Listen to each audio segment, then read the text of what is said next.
మారుతుంటుంది. For suppose ఒక తంబళ్ళపల్లి తీసుకోండి, లేకపోతే ఒక ఇచ్చాపురం తీసుకోండి, ఏదైనా ఒక నియోజకవర్గం తీసుకునేటప్పుడు మహిళలు అనేవాళ్ళు సాంప్రదాయ ఓటర్లు ఈ పార్టీకి ఉంటారు, ఆ పార్టీకి ఉంటారు, వైఎస్ఆర్సీపీకి ఉంటారు, టీడీపీకి ఉంటారు, జనసేనకు ఉంటారు. దాంట్లోనే స్ప్లిట్ వచ్చేస్తుంది, క్లియర్గా స్ప్లిట్ వస్తుంది. నెక్స్ట్ ఏమవుతుంది, కొంతమంది అసంతృప్తి మహిళలు కూడా ఉంటారు.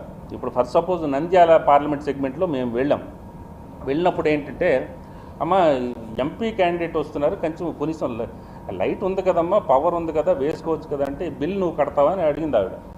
అంటే మహిళలు కాదు, వృద్ధులు కాదు, అందరిలోనూ అసంతృప్తి ఉంది. అది గుంభనంగా ఉండేటప్పుడు ఒక సెగ్మెంటు ఈ మహిళలు, లేకపోతే ఈ 18 నుంచి 30 వయసు వాళ్ళు, వీళ్ళందరూ ఒక పార్టీకి వేస్తారు అనేది ఒక ఘాటును కట్టడం అనేది కరెక్ట్ కాదు. యాజ్ పర్ అవర్ రీసెర్చ్ కూడాను ఒక్కొక్క నియోజకవర్గానికి ఒక్కొక్క విధంగా మహిళలు ఓటింగ్ పర్సంటేజ్ ఉంది. ఓటింగ్ ఓవరాల్గా మీరు తీసుకుంటే మీరు వేసే క్వశ్చన్లోనే ఇది ఉంది, వ్యాలిడిటీ ఉంది. ఎందుకంటే ఓవరాల్గా మహిళల శాతం ఎక్కువ ఉంటుంది. ఇప్పుడు మొత్తం మీరు ఓటింగ్ ఇవి తీసుకోండి, ఓటర్స్ లిస్ట్ తీసుకోండి, ఓవరాల్గా మహిళల శాతం ఎక్కువ ఉంటుంది. దానికి తోడు ఈసారి పర్సంటేజ్ కూడా పెరిగింది. కాబట్టి ఒక్కొక్క నియోజకవర్గానికి ఒక్కొక్క మాదిరి ఉంటుంది. కానీ మహిళలు ఈ పార్టీకి వేశారు, ఈ పార్టీకి వేయలేదు అనేది అలా చెప్పలేం మనం, అది కరెక్ట్ కూడా కాదు. తర్వాత ఎస్సీ విషయంలో ఎస్సీ పర్సంటేజ్ నేను ఇంతకుముందే చెప్పాను, అరౌండ్ 8% అనేది వైఎస్ఆర్సీపీకి తగ్గింది. గతంలో చూస్తే ఎస్టీ స్టిల్ వైఎస్ఆర్సీపీ వైపు ఉంది.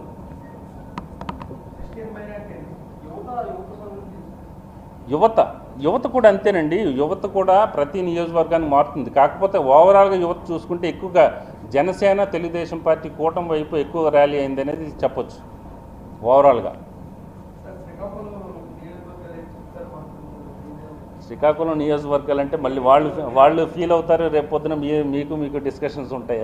ఇండివిజువల్గా ఒక్కొక్క నియోజకవర్గం వారీగా వెళ్ళొద్దురండి.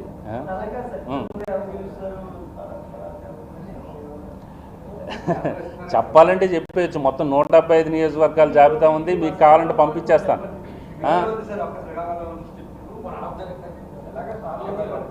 అంటే మరి నేను అసలు ఏ విశాఖపట్నంలో లేకపోతే అమలాపురంలో పెట్టుకోవాల్సింది, ఎందుకంటే వాళ్ళు కూడా అడిగి ఉండేవాళ్ళు పాపం. చెప్పండి, చెప్తాను నేను. ఏముంది, మన ఫింగర్ టిప్స్ మీద ఉంది. Ichchapuram TDP, Palasa TDP, Tekkali TDP, Pathapatnam YCP, Srikakulam YCP, Narasannapeta YCP, again ఇంకోటి ఆమ్దాల్ ఉంది, ఆమ్దాల్ టీడీపీ. అయిపోయిందా అంటే శ్రీకాకుళం పార్లమెంట్ వరకు నేను చెప్పాను.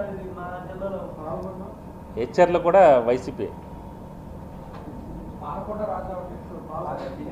ఏది పాలకొండ, అది క్లోజ్ కంటెస్ట్ ఉందండి.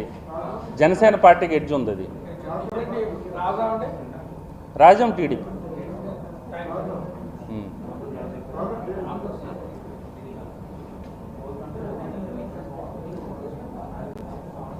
ఇంకా సార్ మీరేమైనా అడిగితే నేను చెప్పగలను, ఎందుకంటే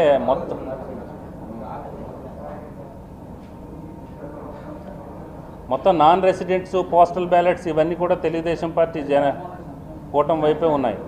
యాక్చువల్గా మీకు అసలు విషయం ఒకటి చెప్పలేకపోయాను.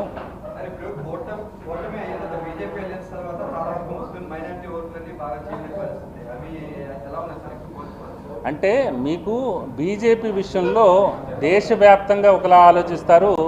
ఆంధ్రప్రదేశ్లో బీజేపీ ప్రభావం చాలా తక్కువ ఉంది. మీకు ఫర్ సపోజ్ హైదరాబాద్ తీసుకోండి, హైదరాబాద్లో బీజేపీ ప్రభావం ఉంటుంది. అక్కడ ఏంటంటే ముస్లిం కమ్యూనిటీ ఉంది. హైదరాబాద్ ఎస్పెషల్లీ చార్మినార్ ఆ ప్రాంతంలో, హైదరాబాద్ సిటీలో ముస్లిం కమ్యూనిటీ ప్రభావం ఎక్కువ ఉంటుంది. కాబట్టి ఇక్కడ వేరేజ్ మిక్స్డ్ పీపుల్ ఉన్నారు మనతో. అంటే అన్ని కమ్యూనిటీస్తో కూడాను ముస్లిం కమ్యూనిటీ ఏపీలో మింగిల్ అవుతుంది, కలిసి వెళ్తుంది. సో పెద్ద ఎఫెక్ట్ ఉండదు. ఒక కర్నూలు, ఒక నంద్యాల పార్లమెంట్ అక్కడ కొంత ఎఫెక్ట్ ఉంటుంది, కానీ ఓవరాల్గా తీవ్రమైన ప్రభావం అయితే ఏమి ఉండదు.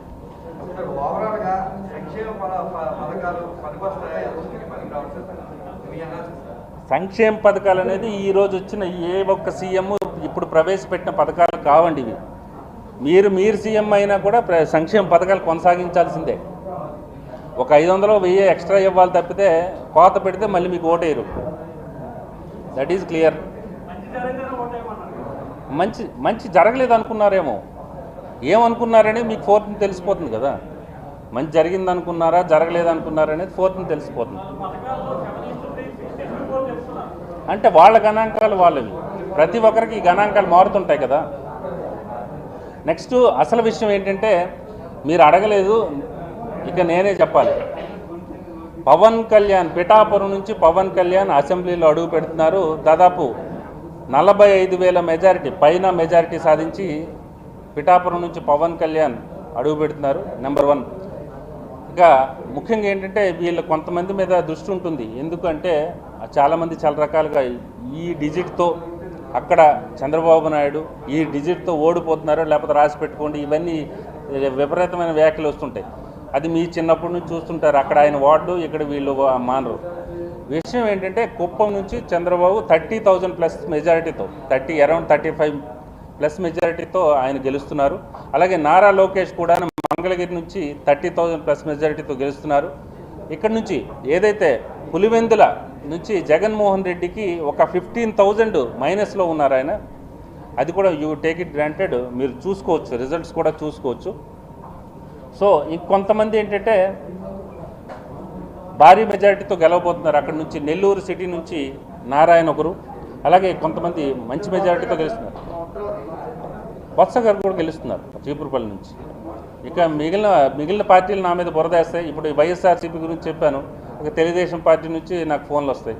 అలాగే తెలుగుదేశం పార్టీ గురించి చెప్పాను, వైఎస్ఆర్సీపీ నుంచి తెలుగుదేశం పార్టీ వాళ్ళకి వస్తాయి. ఇది అంతా క్వైట్ కామన్, ఇది మాకు తప్పదు. ఇక రోజువారీ సమస్యలు ఇవి